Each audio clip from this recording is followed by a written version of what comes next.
Mesdames, Messieurs, citoyennes, citoyens, Villeurbanaises, Villeurbanais, camarades, amis, bénévoles, associatifs, agents des services publics, de l'État, de la métropole et de la commune, élus de la République, mon premier mot pour vous dire merci. Merci d'abord aux bénévoles, très nombreux qui assurent le déroulement de cet événement à cet instant et qui ont permis sa réalisation, mais aussi à toute mon équipe parlementaire qui aujourd'hui, comme tout au long de l'année, se plie en quatre pour être au plus près de vos sollicitations et pour rendre confortable mon travail parlementaire. Merci parce qu'elle en fait partie en quelque sorte avec la cohorte de tous ces militantes et bénévoles qui s'engagent à ses côtés pour des solidarités concrètes.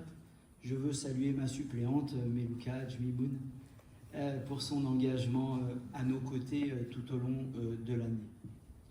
Ensuite, je souhaite pour 2024, comme chacun de vous, je l'imagine, l'amélioration du sort matériel des classes populaires en souffrance. C'est là, selon moi, le grand, l'indispensable progrès auquel nous devons toutes et tous nous consacrer de toutes nos forces, comme femmes et hommes, et pour ma part, de tous mes efforts comme législateur. Pour vous-même et celles et ceux qui vous sont chers, je présente mes meilleurs vœux de bonne année, que s'accomplisse l'ensemble de ce à quoi vous aspirez. Je ne pourrais commencer mes vœux sans un mot de solidarité avec les nombreuses femmes qui, il y a encore peu de jours, dormaient ici, dans cette même salle, depuis le 8 novembre. Et je voudrais dire, en mon nom, mais aussi en votre nom, notre entière reconnaissance au collectif Entre femmes à la rue qui donne du sens au devoir d'humanité alors que tout semble s'effriter et que trop souvent l'État se désengage du devoir absolu et incontournable d'humanité et de protection que nous devons aux plus faibles. Alors qu'un bras de fer était engagé avec la préfecture du Rhône et que les pressions de tous côtés s'exerçaient pour expulser ces femmes, les enfants, les nourrissons qui occupaient cette salle, je voudrais tout particulièrement saluer l'action de Mathieu Garabédian, adjoint au maire insoumis, cheville ouvrière d'une mobilisation exemplaire des services municipaux ayant permis d'aboutir à ce que chacune d'entre elles soit mise à l'abri à cette heure. Mais dehors, partout, le froid fait grelotter celles et ceux qui, privés de tout, se retrouvent dans les rues. Victor Hugo disait, dans son discours à l'Assemblée nationale du 8 juillet 1849, je cite, « Il y a des rues, des cloaques, où des familles entières vivent pêle-mêle, hommes, femmes, jeunes filles, enfants, n'ayant pour lit, n'ayant pour couverture, j'ai presque dit pour vêtements, que des monceaux infects de chiffons en fermentation, ramassés dans la fange du coin des bornes, espèce de fumier des villes, où des créatures s'enfouissent, toutes vivantes, pour échapper au froid de l'hiver. Depuis, en 2024, Rien n'a changé. Pire, c'est le sarcasme des promesses non tenues, comme celle du président de la République qui avait promis de sortir les sans-abri des rues dès 2017, qui s'est imposé. Si cela ne suffisait pas, la réalité des chiffres révèle l'insupportable inhumanité qui s'abat progressivement sur notre peuple. En 2022, au moins 624 personnes sans abri ou en structure d'hébergement provisoire sont décédées, dehors, selon le rapport du collectif Les Morts à la rue. Déjà, en 2024, plusieurs corps ont été retrouvés sur les trottoirs, dans les caves, morts, gelés de froid, dans la 7e puissance économique du monde.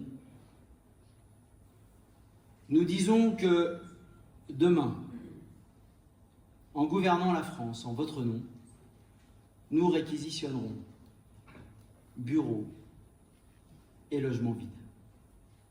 Honte à ceux qui ne font rien pour les 3000 enfants qui, à cet instant, sont dehors. Dans la métropole de Lyon, je voudrais saluer le travail des collectifs qui agissent comme Jamais sans toi, qui a recensé près de 200 enfants sans tout. J'ai moi-même demandé à la préfète du Rhône d'activer le plan grand froid. Il est temps d'agir. Nous ne pouvons supporter plus de morts alors que partout des logements vacants sont vides. J'en appelle à la réflexion de toutes et tous. Quel est le grand péril de la situation actuelle? Je crois que c'est l'immobilisme. Il est temps d'inviter à la mobilisation de toutes et tous. L'humanisme l'exige, car nous sommes capables de faire autrement. Je vous propose, pour que, ensemble, nous finissions de comprendre la situation, d'écouter des représentantes du collectif Jamais sans toi, avec celles qui le font vivre comme Marion Outers et Lauriane Le Sénéchal, parentes d'élèves à l'école Édouard Herriot. Et dans la foulée, c'est Mathieu Garabédian qui vous adressera quelques mots. Mesdames, si vous voulez bien vous approcher du micro.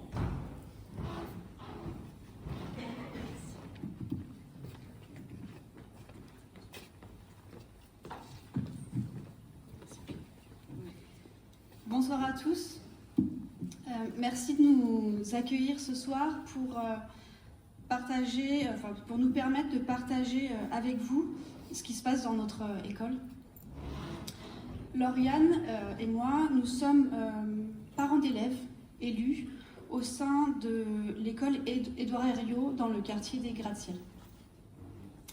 Nous avons été sollicités avant les vacances de Noël par des enseignantes de notre école qui nous ont fait part de la situation d'une famille en grande difficulté. Cette famille vénézuélienne est demandeur d'emploi depuis depuis plusieurs mois. Le papa, la maman enceinte de 3 mois et la petite fille de 6 ans qui est en CP sont à la rue depuis quelque temps. Et aucun hébergement ne leur a été proposé. Ils dorment dehors malgré le froid. Nous avons pu tout de suite intervenir en leur apportant des vêtements et des couvertures, parce que je suis dans une autre association en parallèle qui s'occupe des femmes précaires, donc j'avais de quoi leur donner tout de suite.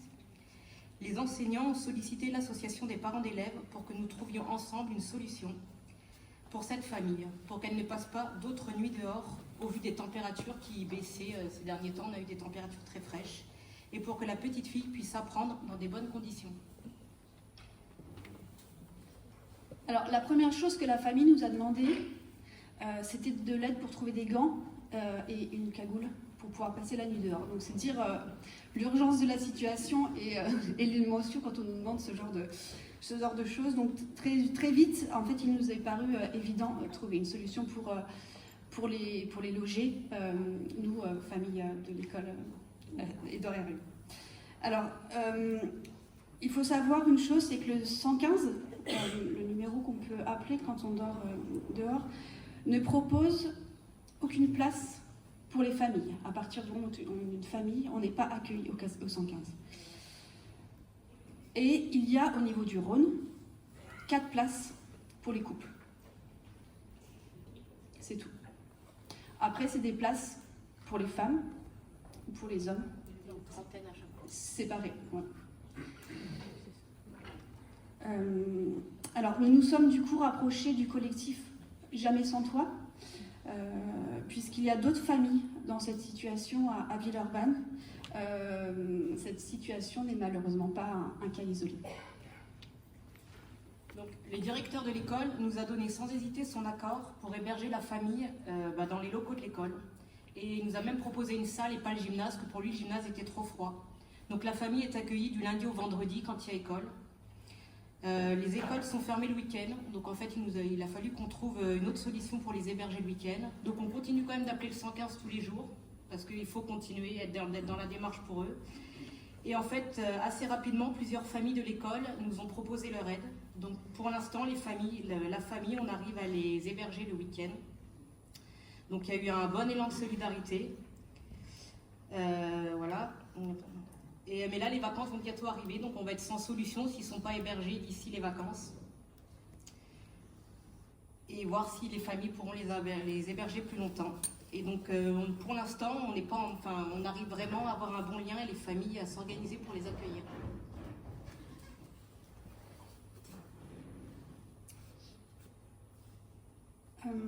Alors, cet élan de solidarité est vraiment plaisant, de voir ce qui se passe au niveau de l'école. L'enseignante nous a fait part la semaine dernière de l'évolution dans le comportement de la petite fille qui était à l'école, puisque suivre l'école la journée quand on est séparé parfois de ses parents la nuit, qu'on est obligé de dormir dehors, c'est compliqué. Et en fait, le fait qu'elle soit hébergée à l'école, qu'elle puisse dormir avec ses parents, qu'elle soit hébergée dans les familles de l'école le week-end, ils ont vu tout de suite une évolution dans son comportement. Elle était plus apte à suivre l'enseignement. Et puis surtout, elle s'est mise à sautiller dans les couloirs et à chanter. Ça aussi, ça fait chaud au cœur. Voilà. Bon, après, tout n'est pas rose. Loin de là, on est vraiment au début de quelque chose de beaucoup plus gros. Donc la prochaine étape qu'on voit maintenant arriver, c'est donc les vacances, où là c'est compliqué parce que l'école est fermée. On a bon espoir de trouver des solutions au vu de l'élan de solidarité qu'il y a vraiment au niveau de l'école. Ça c'est beau à voir, mais surtout on espère que d'ici là, une solution pourra leur être proposée pour l'hébergement, qu'il puisse y avoir un relais par la préfecture ou par l'office français de l'immigration. Voilà. Donc voilà brièvement notre histoire, on ne va pas mobiliser le micro plus longtemps. En tout cas, on vous remercie pour votre écoute et puis on vous souhaite une très bonne soirée.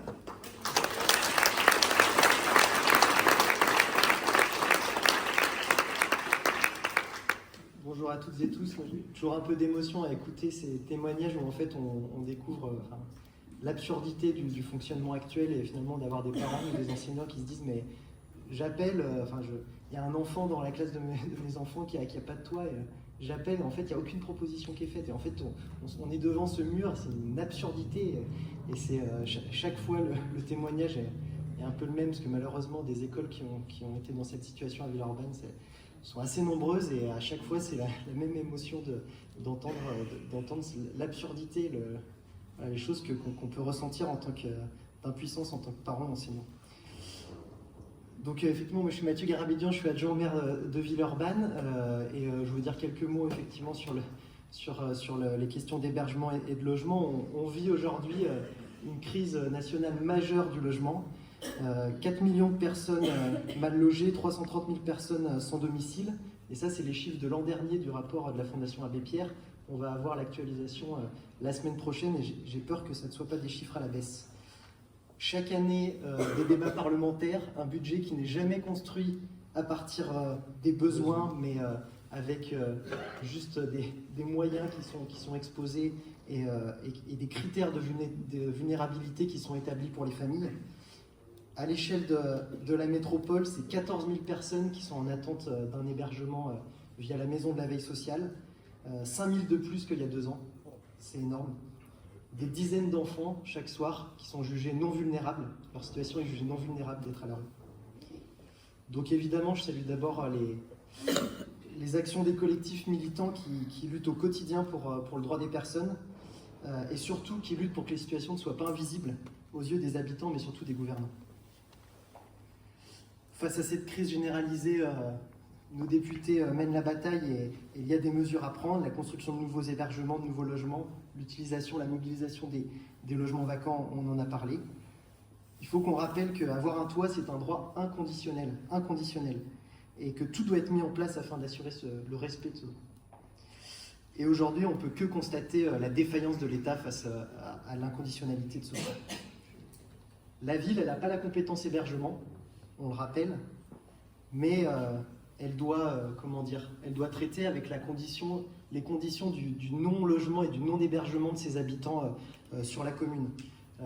La ville, elle doit quand même assurer le droit à la dignité de ses habitants, elle doit leur permettre l'accès à l'eau, l'accès à la santé, et évidemment, quand on n'a pas de logement, quand on n'a pas d'hébergement, c'est rendu beaucoup plus compliqué. C'est pour ça qu'on est obligé de s'engager, nous aussi, en tant que collectivité, sur ce sujet. Et à Villeurbanne, c'est la volonté politique qu'on porte de construire des solutions. On essaye de faire notre part. Quand on a commencé le mandat en 2020 avec l'équipe municipale, une des premières actions qu'on a menées, c'était de signer la déclaration des droits des personnes sans abri que proposait la Fondation Abbé Pierre. Évidemment, c'est un geste symbolique qui n'a pas eu d'effet direct pour les personnes, mais c'était important de rappeler que ce sont des personnes qui ont des droits et qui ont des droits qu'il faut qu'on protège à l'échelle des communes. Depuis 3 ans, on soutient les structures d'accueil de jour, les Amis de la rue, accueil de jour historique. On en a des nouveaux qui sont apparus, le phare, on a vu réapparaître des bains-douches publics sur la ville, l'archipel qui réfléchit sur les questions d'alimentation et qui a mis en place, qui a accompagné les camions du cœur pour leur distribution en soirée et qui a mis en place des cuisines que les familles ou les personnes qui souhaitent cuisiner, soit qui sont hébergées à l'hôtel, soit qui sont dans des squats et des bidonvilles, qui n'ont pas forcément accès à des manières de cuisiner, puissent le faire en réservant des créneaux. On a ouvert des places d'hébergement sur du patrimoine public ou en lien avec des privés.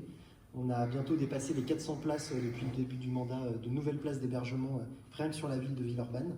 On continue à mener une politique de construction de logements comme on peut dans le contexte actuel et on s'engage très fortement pour mobiliser le parc privé et le parc public qui est resté, qu'on n'aurait pas identifié, pour permettre à toutes et à tous d'avoir une solution de repli, même de mise à l'abri quand on n'arrive pas à avoir un circuit classique d'hébergement.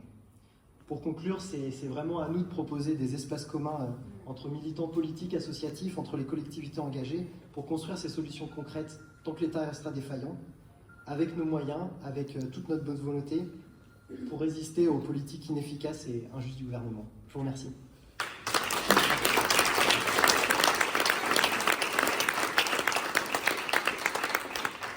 Merci, mesdames, pour votre témoignage de solidarité concrète. Merci à toi, Mathieu, pour l'engagement et au travers de ces remerciements. Merci à toute l'équipe municipale et à Cédric Van Stevendel, notre maire, qui vous demande de bien vouloir l'excuser ce soir, défendant nos intérêts villeurbanais à une réunion à la capitale. Être sans feu, sans lieu, reste une malédiction de tout temps. Sans toi, qui sommes-nous? Invisibles pour les autres, parfois pour soi-même. 2000 personnes par an meurent dans la solitude de la rue. Cette nouvelle année, tout juste commencée, tâchons de penser sans cesse aux plus pauvres, aux plus modestes, afin de construire ensemble l'idéal d'un monde meilleur. Je veux pouvoir citer François Mitterrand lorsqu'il présentait ses vœux au peuple français en 1981. seule l'histoire pourra dire, avec le recul du temps, la trace laissée par l'année qui s'achève. Mais chacun de nous sait déjà comment la fureur des guerres, la résurgence des modèles coloniaux, la prolifération des gouvernements racistes condamnent tant de pays à être victimes de conflits interminables. Avec la cérémonie de ce soir, je ne peux faire fi de la souffrance de nos frères et nos sœurs en humanité, qui payent toujours à cet instant le lourd prix des guerres injustes et de tant de crimes cruels. Souvenons-nous du lourd tribut que payent tant de destins arrachés à leur terre, des réfugiés mis de force sur les routes du monde, contraints à l'exil. Alors comprenez ma révolte de voir la minorité présidentielle, avec la complicité des Républicains et de l'extrême droite, mettre sur pied une loi immigration xénophobe. Depuis hier soir, vous me voyez soulagé d'avoir appris que le Conseil constitutionnel en a censuré plus du tiers. Le signal est peut-être envoyé. Le racisme ne sera jamais constitutionnel. Dès lors, partout en France, des mobilisations s'organisent à nouveau pour demander le retrait de cette loi qui trahit l'idéal humaniste. Sachez que je les soutiens. Porte-étendard de notre nation commune, depuis la Révolution de 1789, est français celui ou celle qui adhère aux principes liberté, égalité, fraternité. Point barre. Mais à cet instant, évoquant les malheurs du monde, je veux dire ma honte d'avoir dû supporter, depuis le 7 octobre, après des actes d'une barbarie inouïe proférée par le Hamas. Impardonnable. Comme les crimes de guerre ne le sont jamais. Je veux dire ma honte d'avoir dû supporter le silence complice d'une équipe présidentielle sur les massacres aveugles commis par l'armée de M. Netanyahou. Je voudrais dire ma honte de devoir supporter les injonctions vociférantes et de ces soi-disant experts de tout, qui ne trouvent rien à dire. Quant à Gaza, depuis 3 mois, des civils sont massacrés sans discernement. Face à eux, jamais le groupe insoumis n'a cédé à la pression de devoir répéter des heures durant un soutien inconditionnel au gouvernement Netanyahou. Car à l'instant même où nous l'aurions fait, nous aurions foulé aux pieds le droit international et avec lui l'espoir de la construction d'une paix durable.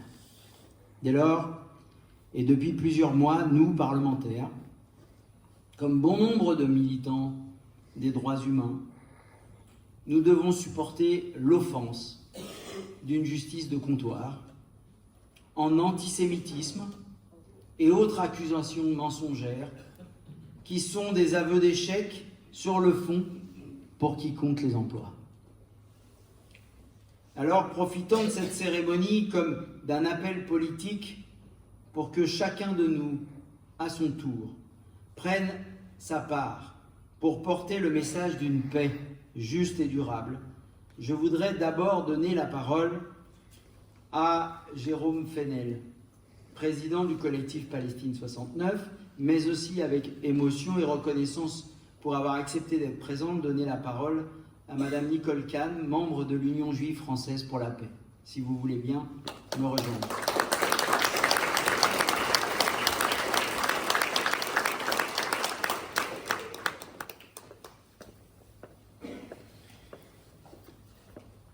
Martin Luther King déclara « Nos vies commencent à prendre fin le jour où nous devenons silencieux sur les choses qui comptent. Nous ne pouvons pas être silencieux, et je sais que vous et les vôtres, cher Gabriel Amar, ne l'êtes pas silencieux. Gaza est un champ de ruines, logements, bâtiments publics, hôpitaux, églises, mosquées sont détruits pratiquement complètement. Ce sont les crimes de masse, 25 000 assassinés, dont 10 000 enfants. 10 000 enfants. À l'échelle de la France, ce serait 700 000 morts. 85% de la population dépassée, la famine, la déshydratation qui frappent les épidémies. Des enfants, aujourd'hui, meurent de faim alors que l'aide alimentaire est bloquée à quelques kilomètres. Voici le conflit le plus meurtrier du XXIe siècle, sous les yeux du monde, et des victimes qui enregistrent leur propre mort. Ceux qui témoignent sont exécutés, plus de 100 journalistes. Ceux qui soignent sont également exécutés, plus de 326 victimes des personnels soignants ont péri à ce jour. Ces crimes ont lieu également sous nos yeux, mais ont visiblement échappé aux médias audiovisuels. Alors, nous convoquons les images d'un passé que nous pensions révolu. Nous exhumons nos livres d'histoire, Guernica, Oradour-sur-Glane, le ghetto de Varsovie. Et pourtant, après le procès de Nuremberg, le monde s'était fait une promesse. Plus jamais ça. Et c'est plus jamais pour tout le monde. Il n'y a pas de mais. Les mots se bousculent et sont à la hauteur des crimes. Ces mots sont durs, glaçants. Crimes de guerre, crimes contre l'humanité, génocide. Ces mots sont à la hauteur du désastre. Génocide. La Convention pour la prévention et la répression du crime de génocide rappelle. C'est la commission de l'un des actes énoncés dans l'intention de détruire en tout ou en partie un groupe national, ethnique, racial ou religieux. Nous y sommes. La Cour internationale de justice, saisie par l'Afrique du Sud, cette fameuse nation arc-en-ciel, aura à se prononcer sur le fond quant au génocide, mais cela prendra plusieurs années. Des mesures conservatoires rapides étaient demandées afin de prévenir le crime de génocide. La Cour, aujourd'hui, vient juste de rendre sa décision. Elle reconnaît le risque sérieux de génocide à travers les actes d'Israël, mais aussi les déclarations de ses responsables. La Cour prend des mesures conservatoires, notamment d'accès à l'aide humanitaire, mais n'ordonne pas un cessez-le-feu. Gaza, à ce jour, continue d'être le cimetière du droit international. Le monde a tenté depuis 1948 d'élaborer des règles et des instruments pour que justice soit faite. Alors, il nous faut lutter pour que soit appliqué ce droit international. Il en va de la marche d'un monde plus juste. Il faut que justice soit rendue au peuple palestinien. Il faut que cesse ce génocide du peuple palestinien. L'urgence reste toujours l'exigence d'un cessez-le-feu permanent, paix et justice pour le peuple palestinien.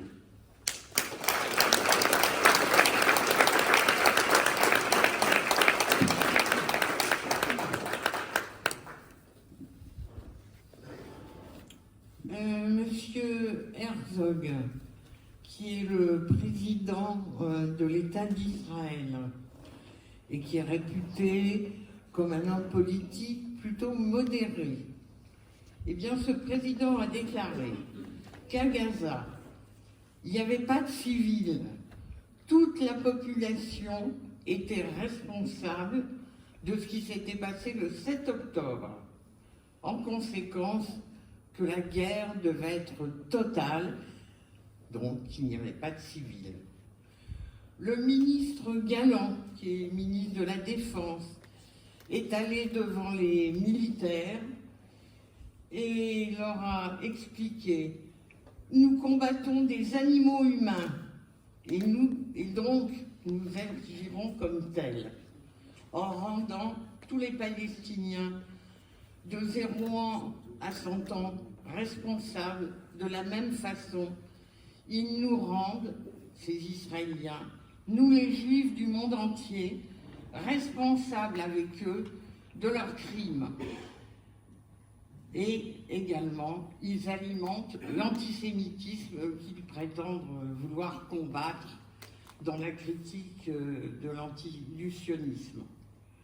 Nous, à l'UJFP, nous militons depuis des dizaines d'années en tant qu'antisionistes pour les droits des Palestiniens. Nous refusons l'assimilation entre Israéliens et Juifs. Nous dénonçons cet État raciste, suprémaciste et d'apartheid, et maintenant génocidaire. Ceci est contraire à toutes les valeurs qui nous animent, l'antiracisme, des valeurs juives universalistes, anticolonialistes. Nous qui sommes les descendants des survivants du génocide des Juifs, qui sommes fils et filles d'enfants cachés pendant la guerre. Moi, par exemple, qui suis très vieille, j'étais enfant caché pendant la guerre. Alors, je voudrais vous citer maintenant ce que dit JVP. Alors, JVP, c'est Jewish Voice. C'est les Juifs, c'est la voix des Juifs pour la paix. C'est une très grosse organisation américaine, antisioniste, qui est sur les mêmes positions que nous, mais eux, ils sont des milliers. Ils ont mené des actions formidables pour le cessez-le-feu et contre la politique de Biden. Ils ont occupé la gare principale de New York entièrement. Ils ont fait une manifestation devant la Statue de la Liberté. Ils ont été au Capitole et ils sont vraiment importants. Alors voilà ce qu'ils disent. À l'approche de la journée de la commémoration de l'Holocauste, c'est demain, nous sommes confrontés à une vérité dévastatrice. Ce que nous avons juré de ne plus jamais permettre se produit en ce moment même. Ce samedi, Israël et USA partageront des paroles solennelles sur l'Holocauste. Ils nous diront que nous ne devons plus jamais permettre cela. Même si les deux pays sont jugés respectivement pour exécution et complicité du génocide des Palestiniens, être juif, alors, j'en restais là, et je vous citerai pour terminer Marek Edelman, qui était le commandant en second de l'insurrection du ghetto de Varsovie, et qui disait « Être juif, c'est être toujours du côté des opprimés et jamais des oppresseurs ».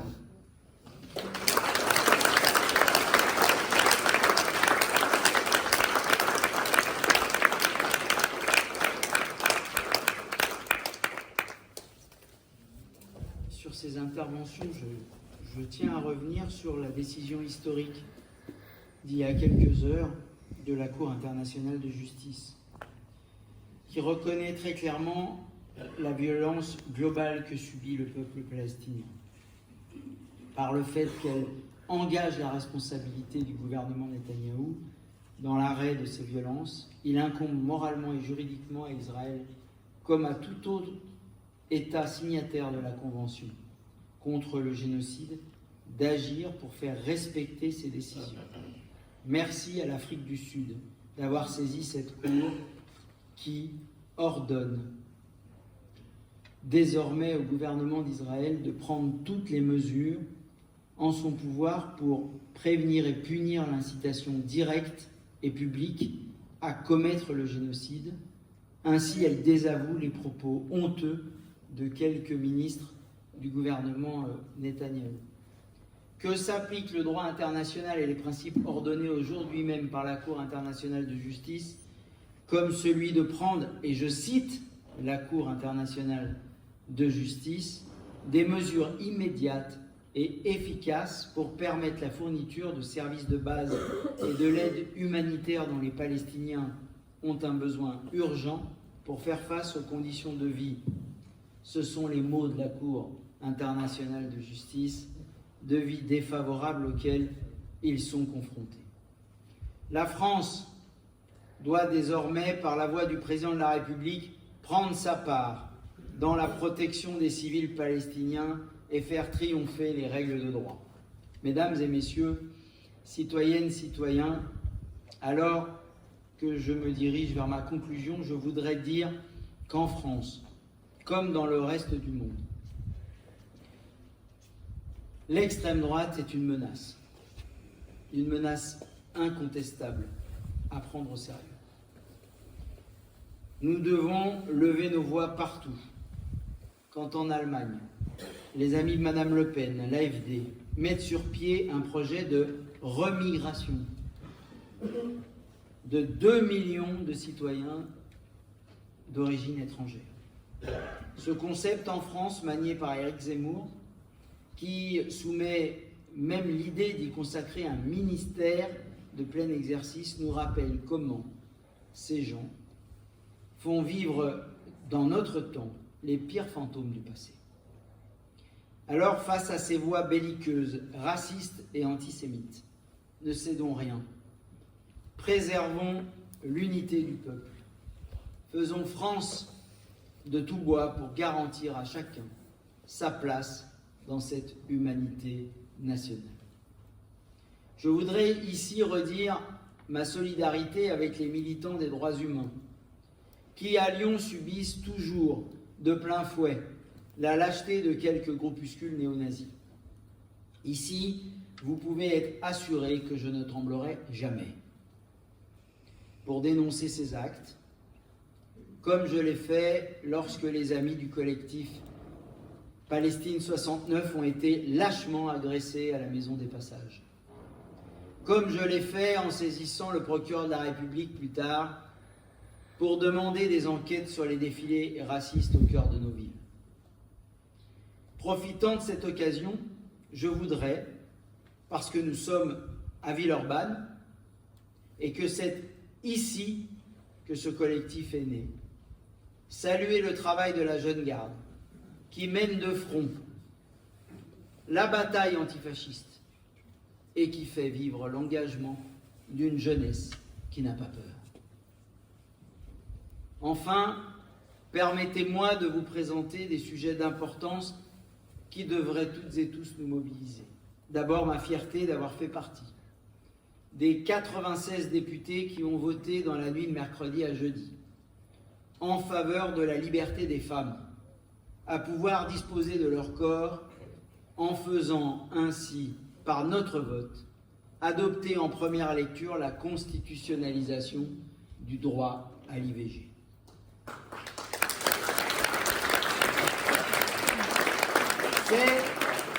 C'est une nouvelle victoire. Après l'adoption en novembre 2022 de la proposition de loi de Mathilde Panot, ma présidente de groupe à l'Assemblée nationale. D'autres votes vont devoir intervenir mardi à l'Assemblée nationale, puis le texte sera soumis au Sénat, espérons qu'il sera adopté dans les mêmes termes, ainsi le Parlement pourra se réunir en congrès et devra ainsi ratifier cette sanctuarisation d'une liberté fondamentale pour les femmes à pouvoir choisir. Vous pouvez compter sur ma mobilisation pour ne rien céder aux idées rances et rétrogrades qui trouvent encore 50 ans après la loi Veil des relais dans notre hémicycle. Enfin, vient le temps où il va falloir parler des privilèges. Parce que depuis le 4 août 1789, les députés, dans l'Assemblée nationale constituante, dans un bel élan d'unanimité, avaient proclamé l'abolition des droits féodaux et des privilèges. Mais voilà, la nouvelle ministre de l'Éducation nationale s'est affranchie de Parcoursup, laissant de côté les principes d'égalité républicaine. Cette situation n'est pas acceptable. Encore de l'eau qui met à mon moulin pour que nous nous engagions à réfléchir à une nouvelle république dans un processus constituant. Ensuite, j'attire votre attention sur les révoltes qui se lèvent des quartiers populaires aux agriculteurs. À chaque fois, c'est la justice, la vie chère, la faim qui finalement caractérise ces mouvements. Encore, il est essentiel de souligner l'idée selon laquelle il y a de l'argent, mais pas pour nous. Cette phrase commune résonne quand il s'agit des agriculteurs, des réfugiés, des travailleurs, des agents des services publics et bien d'autres. Il est temps de remettre en question cette inégalité flagrante et de travailler ensemble pour plus de partage des richesses. Citoyennes, citoyens, maintenant, il est temps de choisir son positionnement politique. Nous pouvons opter pour une approche collective où nous devons récupérer le contrôle sur la richesse produite par tout le monde. Nous devons réclamer nos retraites volées, remettre en question la facture d'énergie alors que nous avons déjà payé le réseau, exiger que la politique agricole commune finance l'agriculture pour vivre et bien manger, au lieu de servir une agriculture d'exportation, et demander des comptes à la Commission européenne et à la Banque centrale européenne qui prennent à la gorge nos services publics, nos commerçants, nos artisans, nos entreprises. D'autres choisiront une approche individualiste et égoïste. Cependant, quelle que soit notre orientation politique, la ligne de force est claire. Nous devons nous emparer de ces sujets. Avec les élections européennes à l'horizon, je vous propose de porter une attention particulière à combien nous coûte l'Europe telle qu'elle est aujourd'hui, l'Europe dite libérale. Si nous examinons de près la facture d'énergie, l'évasion fiscale, la politique agricole commune non versée à nos agriculteurs, nous réaliserons l'ampleur du prix à payer. Alors, aux élections européennes du 9 juin, ils veulent que vous fassiez un chèque. Moi, je vous appelle à réclamer votre dû, à récupérer cet argent pour le mettre au service de toutes et tous. Si vous voulez des politiques pour nos services publics, pour réduire le coût de l'énergie ou soutenir une agriculture paysanne, bio et vivrière, utilisez vos bulletins de vote. Et pour ça, D'ailleurs, je vous invite à vérifier que vous êtes bien inscrit sur les listes électorales, même quand vous avez déménagé d'un trottoir à l'autre ou d'une rue à l'autre à Villeurbanne.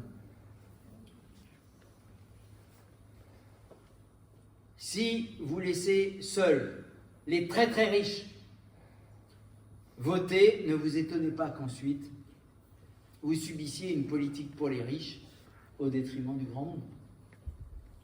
Alors, citoyennes, citoyens, c'est l'heure des caractères, la planète brûle.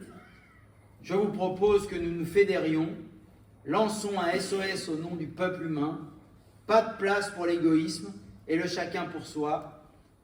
Nous avons ce devoir pour nous-mêmes, pour l'humanité tout entière et le vivant. Vive la République et vive la France.